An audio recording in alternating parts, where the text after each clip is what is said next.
दोस्तों आज हम आपको लेकर जा रहे हैं उत्तरी यूरोप में बसे एक बेहद ही सुंदर देश डेनमार्क, जिसे द किंगडम ऑफ डेनमार्क भी कहा जाता है, जिसकी सीमाएं पूर्व में स्वीडन और दक्षिण में जर्मनी के साथ लगती हैं, जबकि देश की समुद्री सीमाएं उत्तरी सागर और बाल्टिक सागर से मिलती हैं। क्या आप जानते हैं कि इस देश का झंडा दुनिया का सबसे पुराना झंडा है, जिसे पहली बार साल 1219 में बनाया गया था। अगर आप झंडे को ध्यान से देखेंगे तो झंडे में आपको एक क्रॉस का निशान दिखाई देगा, जो नॉर्डिक देशों की पहचान मानी जाती है, जो नॉर्दर्न यूरोप में बसे देशों को कहा जाता है, जिसमें डेनमार्क, नॉर्वे, स्वीडन, आइसलैंड और फिनलैंड शामिल हैं। दोस्तों डेनमार्क एक ऐसा देश है जहां आप एक लड़की को दूसरी लड़की के साथ रोमांस करते हुए देख सकते हैं, क्योंकि इस देश में 15 जून 2012 से ही सेम सेक्स मैरिज को कानूनी मान्यता दी गई है।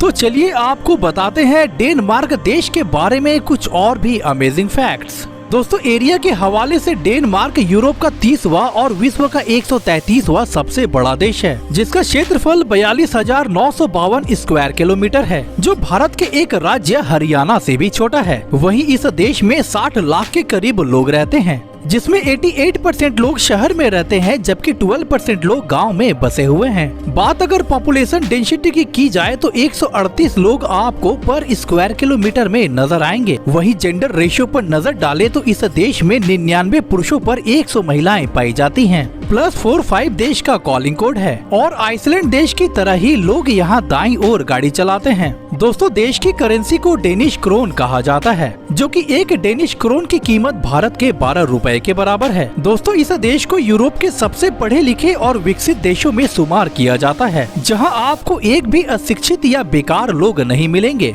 यही वजह है कि इस देश की लिटरेसी रेट 99% है। दोस्तों कोपेनहेगन इस देश की राजधानी और सबसे बड़ा शहर माना जाता है। यहाँ के 98% लोग डेनिश भाषा का इस्तेमाल करते हैं, जो यहाँ की ऑफिशियल लैंग्वेज मानी जाती है। वहीं धर्म की बात की जाए तो डेनमार्क में 75% लोग ईसाई धर्म का पालन करते हैं, जबकि 20% लोग किसी भी धर्म को नहीं मानते हैं। दोस्तों जब दुनिया में सबसे साफ सुथरे देशों की बात होती है तो डेनमार्क देश का नाम सबसे पहले स्थान पर आता है। यहाँ के लोग दिल के तो साफ होते ही हैं, साथ ही अपने देश को भी साफ रखते हैं। लेकिन क्या आप यकीन कर सकते हैं कि इस देश में मच्छर भी पाए जाते हैं? जी हाँ, इस देश में मच्छरों की 30 अलग अलग प्रजातियां पाई जाती हैं। ये वही देश है जहां इंसानों से ज्यादा जानवर पाए जाते हैं। कहने का मतलब है कि इस देश में 100 आदमी पर 215 सुअर पाए जाते हैं और यहाँ सुअरों की संख्या कुल मिलाकर 13 मिलियन से ज्यादा है। और दोस्तों यही वजह है कि इस देश के लोग सुअर के मीट को बहुत चाव से खाते हैं।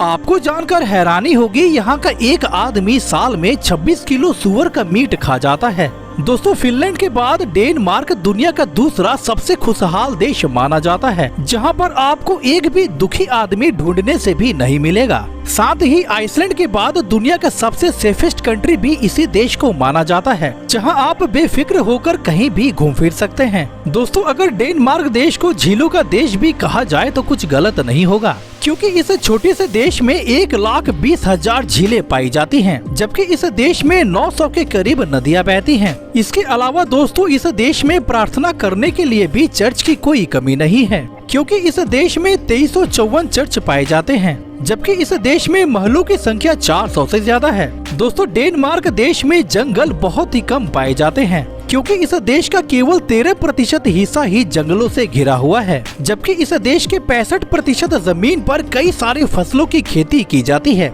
क्योंकि यहाँ की मिट्टी कृषि के लिए बहुत उपयुक्त मानी जाती है। दोस्तों डेनमार्क दुनिया के उन देशों में गिना जाता है जहाँ के सड़कों पे आप कार या मोटर बाइक से ज्यादा साइकिल देखने को मिलती है, क्योंकि यहाँ के 81% लोग साइकिल का इस्तेमाल करते हैं। दोस्तों हमारे देश की तरह ही डेनमार्क के लोग कॉफी पीने के बहुत शौकीनी होते हैं और यहाँ का एक आदमी साल में 8.7 kg कॉफी पी जाता है। इसके अलावा दोस्तों डेनिश लोग कैंडी खाने के मामले में विश्व में दूसरे नंबर पर आते हैं, जो अन्य यूरोपीय देशों में औसत व्यक्ति की तुलना में यहाँ के लोग कैंडी बहुत ज्यादा खाते हैं। इसके अलावा दोस्तों इस देश में शराब पीने वालों की कोई कमी नहीं है, क्योंकि यहाँ का एक आदमी साल में लगभग 10 लीटर शराब पी जाता है। तो दोस्तों आज के लिए बस इतना ही। चलिए तो आपसे फिर मिलते हैं एक नए वीडियो में।